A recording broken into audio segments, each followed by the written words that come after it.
Let's kick things off with major news. Joe Rogan will not be part of the broadcast team for UFC 315. Known for his long-standing role as one of the most iconic voices in MMA, Rogan's absence from the commentary desk marks a significant change. For fans tuning in, UFC 315 is set to take place in Montreal, a city rich in MMA history, and the hometown of legendary fighter Georges St-Pierre. However, despite the high-profile setting, Rogan has made it clear he won't be attending. On a recent episode of his podcast, The Joe Rogan Experience, Rogan made a surprising statement saying, "I won't be there. I don't go to Canada anymore. I don't. I'd rather go to Russia." His blunt comment caught many fans off guard, especially considering his long tenure as a staple in the UFC commentary booth.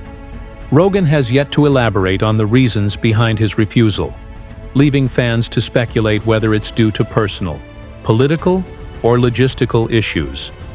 While Rogan's absence will certainly be felt by those who appreciate his unique blend of humor, enthusiasm, and deep MMA knowledge, the UFC has already named his replacement. Former bantamweight champion and respected analyst Dominic Cruz will step in to join Daniel Cormier and Jon Anik. Cormier, a former two-division champion, is known for his sharp insight and chemistry with fellow commentators. Together, the trio is expected to deliver a high-quality, engaging broadcast despite the shakeup. Though Rogan not being there is headline-worthy, UFC 315 is still shaping up to be a can't-miss event, with a strong commentary lineup and an exciting fight card. In other news, welterweight champion Belal Muhammad has his sights set high on none other than Georges St-Pierre's legacy. As Muhammad prepares for his first title defense against Jack Diatina this weekend at UFC 315, he's made it clear that his goals go beyond just defending the belt. He wants to cement himself as one of the greatest welterweights of all time.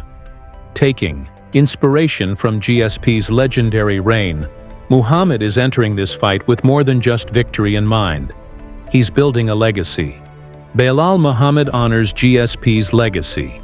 Ahead of UFC 315 title defense, as Belal Muhammad gears up for his first welterweight title defense at UFC 315. He's embracing more than just a championship bout. He's stepping into a moment that could define his legacy.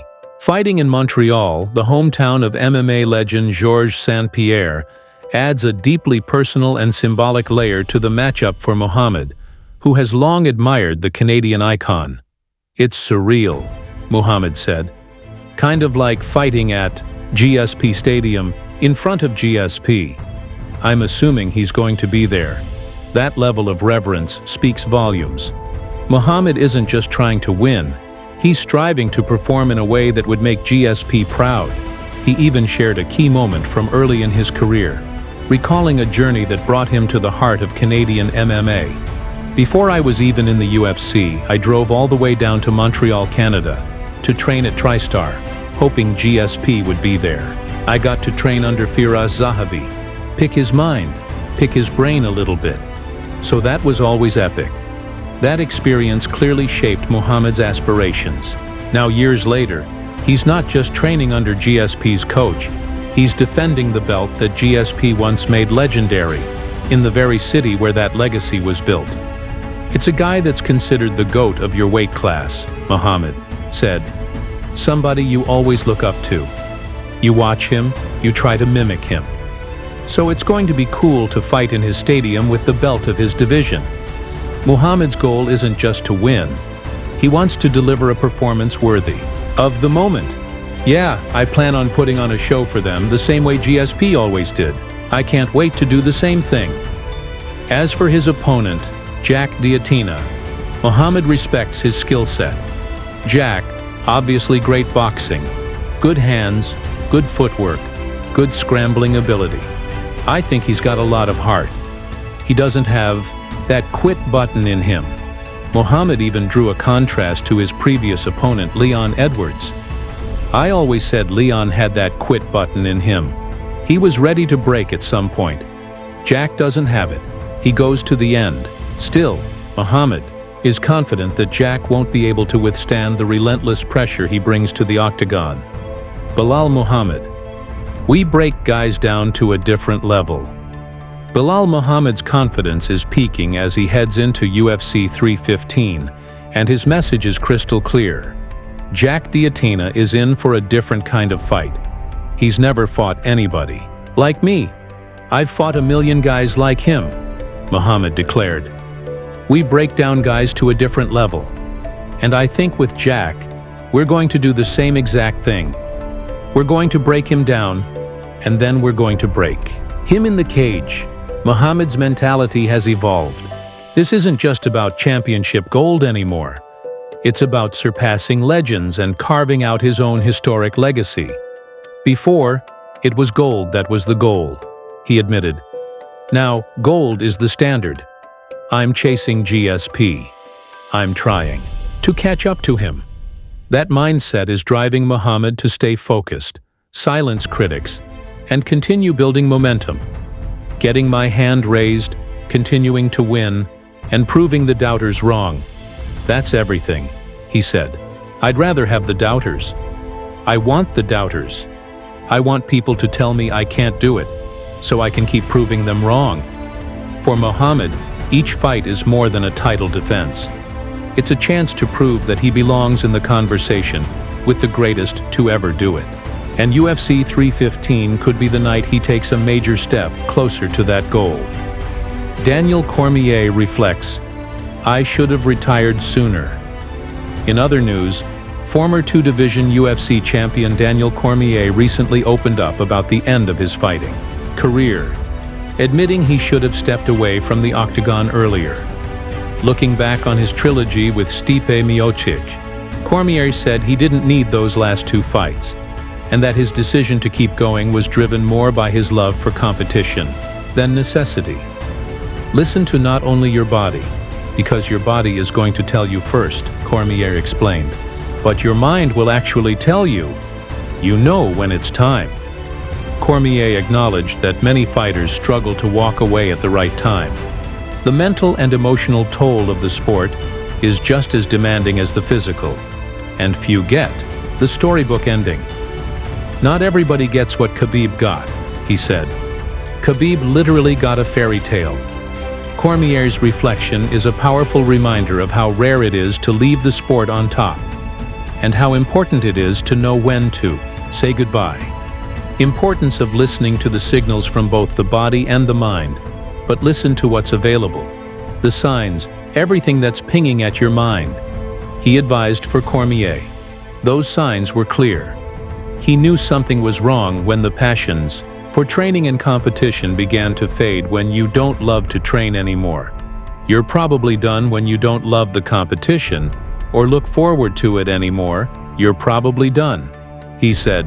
This is a powerful message for all athletes. When the love for the sport starts to disappear, it might be time to step away before it's too late. Reflecting on his final two fights, Cormier admitted, honestly, I didn't need to fight that last fight against Stipe. The last two I didn't need to, I just wanted to fight. It wasn't about necessity. It was the overwhelming desire to compete. He confessed, I wasn't ready to let go.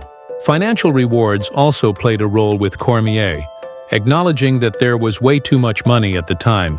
Many athletes face the dilemma of fighting when their desire is fading due to the lure of big paychecks. Looking back, Cormier remembered his last training camp in a garage, a sign that things were changing in his career. We did a training camp in my garage because they shut down AKA. I should have recognized it then and listened to everything, he said, expressing regret for not recognizing the signs sooner after his first-round TKO loss to Stipe Miocic. In their trilogy fight, Cormier reflected on the consequences of ignoring internal warnings. He concluded, it's a lesson for every fighter, emphasizing that knowing when to step away is a crucial part of being a champion. It's not just about money or fame, it's about preserving your legacy and well-being. Ikar. Cormier's story serves as a cautionary tale reminding fighters to be aware of their physical and mental states and know when it's time to walk away. Next, we have news about a fighter who's not happy with the results of his recent match against Arman Tsarukyan. The lightweight contender, Arman Tsarukyan, faced off with Makashir Zenikov in a grappling match on Friday at a karate combat event in Dubai, while Tsarukyan emerged victorious after the judge's decision. Zenikov has made it clear that he does not understand how the match could have been awarded to his opponent, expressing dissatisfaction with the outcome. Arman Tsarukyan, despite his victory, has publicly apologized for how the grappling match unfolded. The #1 UFC lightweight contender admitted that the match didn't live up to the excitement that many fans and analysts had hoped for, conceding that it wasn't a barn burner. In a candid reflection, Tsarukyan acknowledged that both fighters struggled to engage in a way that would have made for an exciting spectacle. On the other hand, Zenikov, who was disappointed with the judge's decision, was quick to share his thoughts on how the match went and how it was scored. Zenikov admitted that the match wasn't exactly thrilling, calling it a snoozer, and agreeing that neither he nor Tsarukyan had done enough to warrant a clear decision. However, Zenikov took issue with the fact that the judges seem to favor Taran's performance. Despite the lack of significant action from both competitors, he explained his perspective, saying, "To be honest, I thought it was a draw, and they would do an extra round to determine the winner. I didn't think they could decide who won based on those 2 rounds." Zenikov's view seems to suggest that neither fighter showed clear dominance or took enough risks to justify a definitive decision. Instead of declaring a winner based on 2 uneventful rounds, he felt it would have been more appropriate to have a 3rd round to allow both fighters a final opportunity to prove themselves and settle the contest more fairly. He didn't really do anything either. He was just standing there, although neither did I. Zenikov added, reflecting the sense that both fighters were cautious in their approach and didn't fully engage in an action-packed battle, given the lack of significant action. The match left many fans and fighters questioning the decision. The controversy surrounding the judges' scoring has sparked debate among viewers and analysts alike. Many feel that the decision could have gone either way, or that it would have been better to have a 3rd round to avoid the ambiguity of the judge's final verdict. So what do you think? Did you see the match? Do you agree with Zenikov's assessment that the fight should have gone to an extra round, or do you believe Tsarukyan deserved the win based on the 2 rounds? The controversy over this grappling bout is just another reminder of how subjective judging can be in combat sports, and how important it is for fighters to leave no doubts in the cage. Let us know your thoughts on the match and the judge's decision. Now let's move on to another exciting piece of news. Joe Rogan recently tried to persuade UFC heavyweight champion Jon Jones to face Tom Aspinall in what could be one of the most intriguing matchups in the division. In a recent episode of the Joe Rogan Experience, Rogan discussed the prospect of Jon Jones fighting Aspinall, a fight that would be a significant challenge for the reigning champion due to Aspinall's speed, power, and well-rounded skills. Aspinall, who currently holds the interim heavyweight title, has been gaining a lot of attention for his impressive performances in the cage, and many believe he is one of the biggest threats to Jones's dominance in the division. In the conversation with Rogan, it became clear that Rogan seized this fight as an opportunity for Jones to cement his legacy in the heavyweight division. According to Rogan, defeating Aspinall would not just be another win for Jones, it would solidify his legacy and prove that he is truly the greatest fighter of all time, even as he moves through the heavier weight class. This conversation between Rogan and Jones has fueled the ongoing speculation about a potential matchup between the 2 fighters. While the fight has not been officially scheduled by the UFC, both fighters have made their feelings known. Aspinall has been vocal about wanting to face Jones, saying that it's the fight that needs to happen. The interim champion believes that a bout with Jones would be the ultimate test of his skills and would elevate his career to new heights. On the other hand, Jon Jones has been relatively silent about the prospect of fighting Aspinall. His lack of public comment on the matter has led to questions surrounding his intentions, and whether he is ready to take on the challenge of defending his heavyweight title against the interim champion, while Jones has established himself as one of the greatest of all time. The jump to heavyweight has presented its own set of challenges, and there is speculation about whether he is fully prepared for what Aspinall brings to the table. Despite Jones's silence on the subject, the anticipation surrounding the potential fight is building. Fans and analysts alike are eager to see if Jones will accept the challenge laid out by Aspinall and whether the British fighter can rise to the occasion. Rogan, who is known for his insightful analysis and deep connections in the UFC world, pointed out that while Aspinall has been nothing short of dominant in his performances so far, the world has yet to see if he can handle the pressure of being in a fight where he isn't the one dominating. Rogan remarked, "Aspinall is like, we've only seen him smash. We've never seen him be the nail." This highlights the fact that while Aspinall has been incredibly impressive, he has yet to face a true challenge like Jon Jones, who has been tested in numerous high-pressure situations over the years.